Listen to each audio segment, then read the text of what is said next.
The Honourable, the member for Harbour Portagrave. Hear, hear. Thank you, Mr. Chair. It's always an honour to stand, of course, in our seats and represent our district, and I can't help but react to the honourable member across the way here, our honourable colleague, about a lack of vision. Well, I say to the honourable member, Mr. Speaker, that there's lots of vision in Harbour Grace Portagrave, and it will start with a new school replacement, a long, long overdue school replacement in Coley's Point Primary School. That's right, Mr. Chair. As my colleagues have mentioned, of course, it is National Volunteer Appreciation Week, and it's been said through and through here all week in this honourable House that without the dedication of our volunteers, many of the functions, many of the search and rescue operations, firefighting simply would not happen, would not be possible without our dedication, of course, for our volunteers.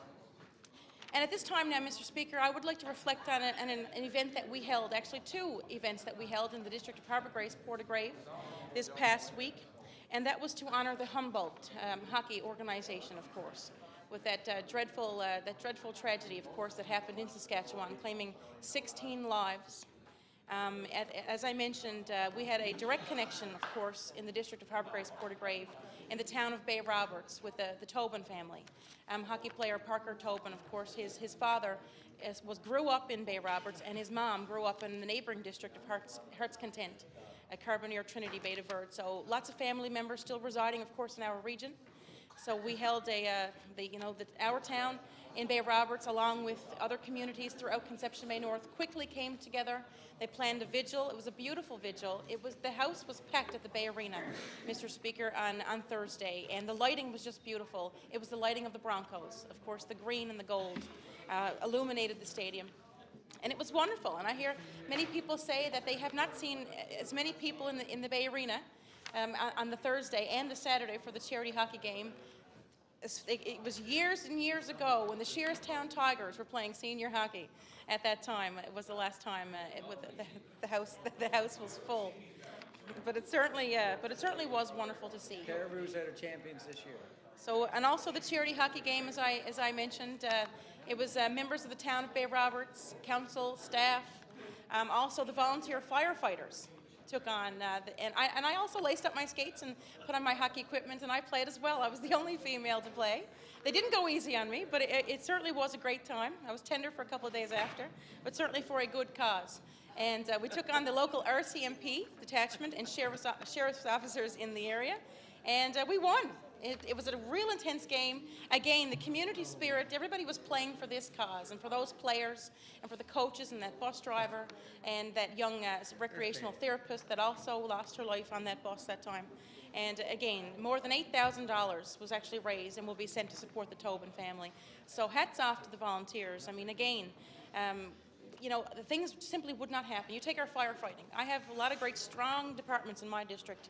Harbour Grace, Upper Island Cove, Bay Roberts, Spaniards Bay, Tilton, and they're all so dedicated, and they're there when the rest of the world runs out for fear of their safety to seek shelter. It's those volunteers, those courageous volunteers, that run in and risk their lives for everyone.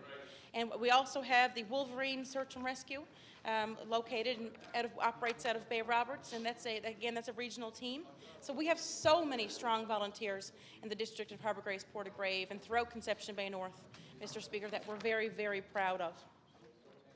So again, hats off to all of those volunteers. I'm also going to be attending the Firefighters Ball, the annual ball in Bay Roberts this Saturday. And some of those firefighters, they've been there over 30 years, for decades of service. So I'm very excited. I always anticipate these events, to show our thanks and to show our support, because it's safe to say, Mr. Speaker, that we all sleep a little easier at night knowing that those guys and gals are on call, to run in when need be. So I'm just talking about some of the budget highlights as it pertains to the strong district of Harbour Grace Portagrave, in particular the replacement of Coley's Point Primary School. And as we know, Mr. Speaker, I always talk about Coley's Point. It's a top priority in our district. Just yesterday, the Minister of Transportation and Works yet again reiterated that project will be ready to go to tender this coming fall. And I often get asked the question, are the residents excited, to finally receive their school? And I say no, because for years and years and years, they've been promised. They've been promised by the previous administration. There was money outlined, apparently, for Coley's Point Primary, but nothing materialized. Nothing materialized, Mr. Speaker, but I'm happy to say it's going to be this government. It's going to be this government that's going to turn the side on that project, and I can't wait. And I invite all honourable members in our House, even members across the way, to come and partake in this wonderful event that's long overdue. And again, you know, I have to throw my hat off to the people, residents of that area. The town of Bay Roberts, major advocate for replacement of the school.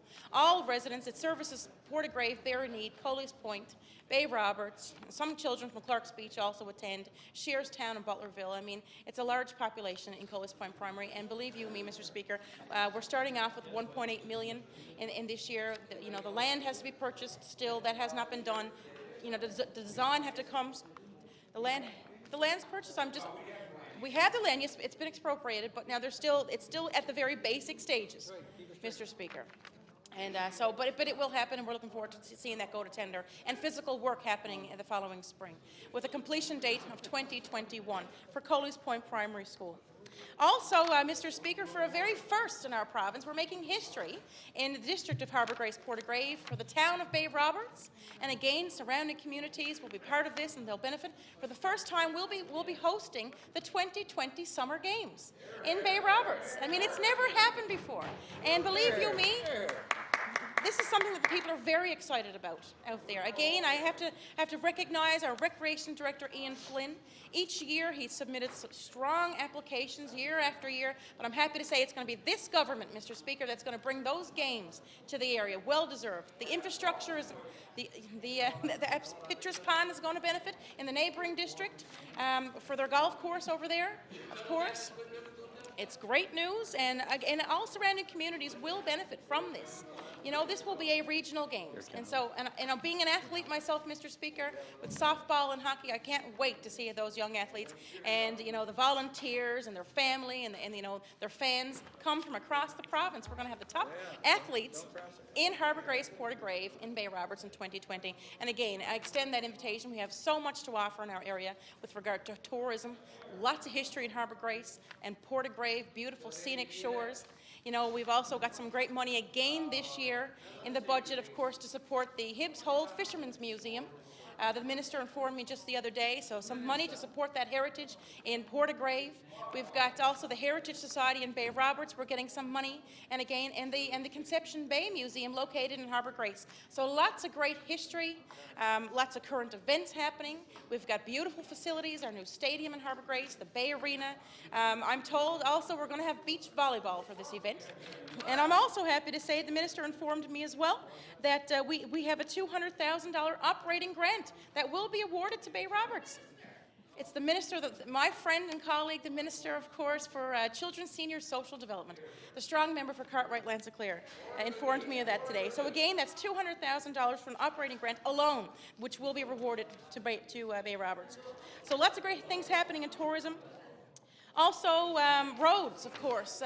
You know, we all know across our province, roads are an issue. You don't have to go far to see that, you know, we do have some challenges with our roads throughout our province, all across Newfoundland and Labrador. Harbour Grace Portagrave simply is no exception to that. And again, it you know, goes back to the years of lack of maintenance and whatnot. We came out, of course, with a 5-year plan. Taking the politics out of pavement. Well, let me tell you, the politics has been taken out of the pavement, because Harbour Grace Portagrave originally was not in that plan, but by working with the minister, working with the premier, I'm happy to say we will be having some work come to Harbour Grace Portagrave. The Thicket Road in particular, Cranes Road, a main thoroughfare for Spaniards Bay into Upper Island Cove and Bishop's Cove. We're going to get some work done. So stay tuned. And the ministers know that when I come, I mean business. But I'm happy to say they work with us, and it's great. We have a team that works together, Mr. Speaker. And I always say by working together, we achieve the greatest results.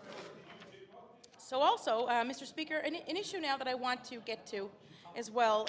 This issue has been brought to my attention some years ago.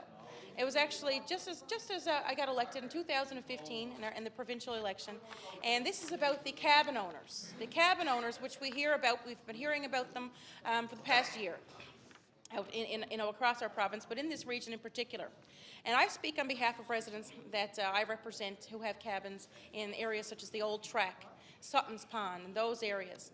And as we know, just a little history lesson here, a little review, Mr. Speaker. We have a board called Eastern Waste Management, and it's my understanding, it's a service board, and it's my understanding that it was the previous administration that appointed members on that board. So there was no election for these members, but they were appointed, these board members for this particular board by the previous administration. And residents come to me and they say, you know what, we're in cabins up in areas that are not accessible year-round, such as the Old Track. I mean, some areas in there are not even accessible only on an ATV. Or if you've got a big truck, or a sturdy SUV to get in over those roads at certain times of the year. But unfortunately, they're being hit with a fee of $180 annually.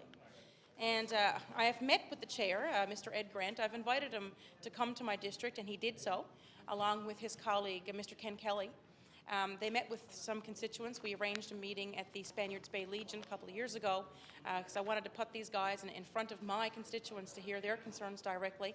And the concerns were there. I mean, it's legit. I mean, unfortunately, what we're hearing, it's an across-the-board fee. Everybody gets paid. Live years. We'll take. There are certain areas, cabin locations, that people live year-round, and a lot of these cabins are not cottages per se. They're comparable to big, large homes, luxury homes, and of course, people live there year-round. It's their retirement in many cases. But in certain areas, such as say as the Old Track in Sutton's Pond, I mean, that's not the case. But yet they're still getting smacked with this fee. And across the way in Spread Eagle, I know my neighbouring district is the same thing. They're getting hit with a fee. Of course, that's a one-size-fits-all. But Mr. Speaker, it simply does not fit.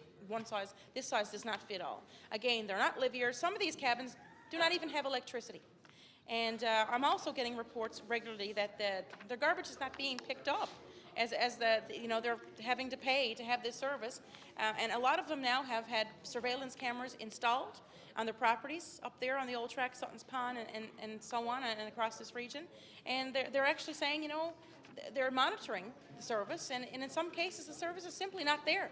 I've also met with my colleague for the MHA and the Minister of Transportation Works, Minister of my neighbouring district, the neighbouring district, of course, of Carbonear Trinity Bay de Verde, also the Minister.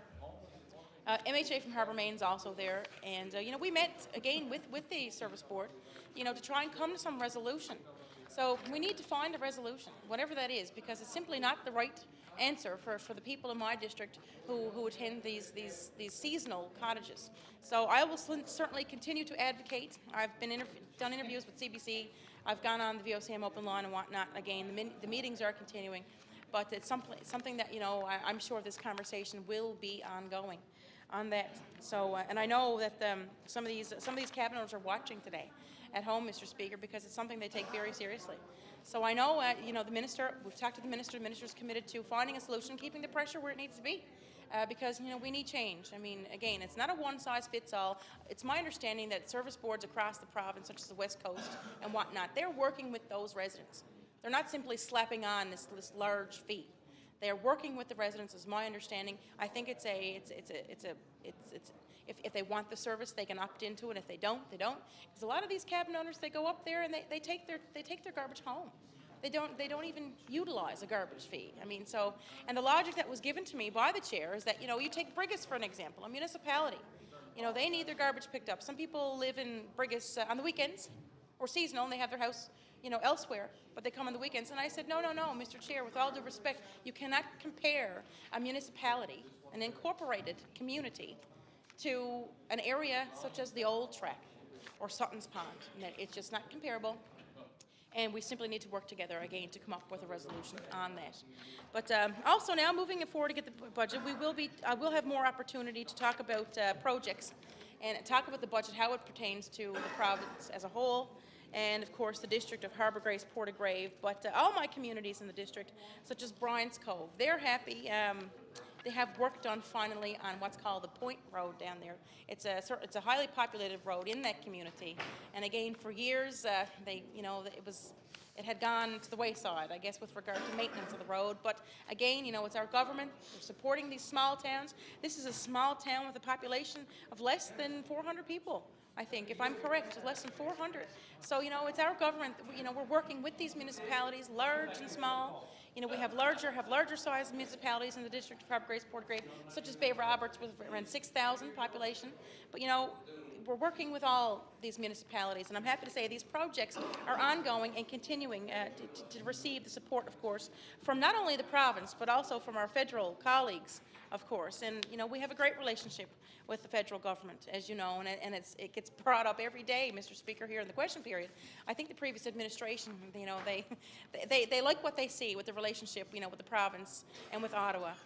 And I'm happy to say we have a strong relationship. And any time, I'll take my Member of Parliament, for example, MP Ken MacDonald. Anytime there's an issue, I can send a text to Ken, I can give him a call. There's constituents come to my office with federal matters, and we connect them right there and then. We all work together. So, I always say, by working together, we get the greatest results. And I'm happy to say we have a great working relationship, with our federal government, of course, here with our provincial government. But again, lots of exciting things happening. I made my way around during our constituency break to visit the volunteers in the volunteer firefighters departments throughout my district. As I mentioned, I'm going to be attending the ball in Bay Roberts this coming Saturday.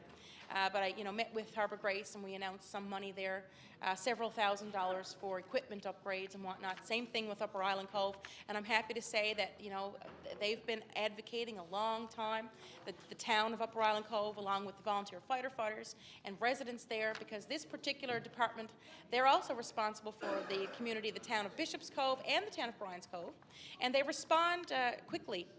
Very quickly. Their response times are faster than the actual ambulance, I'm told, given the geography of these particular communities.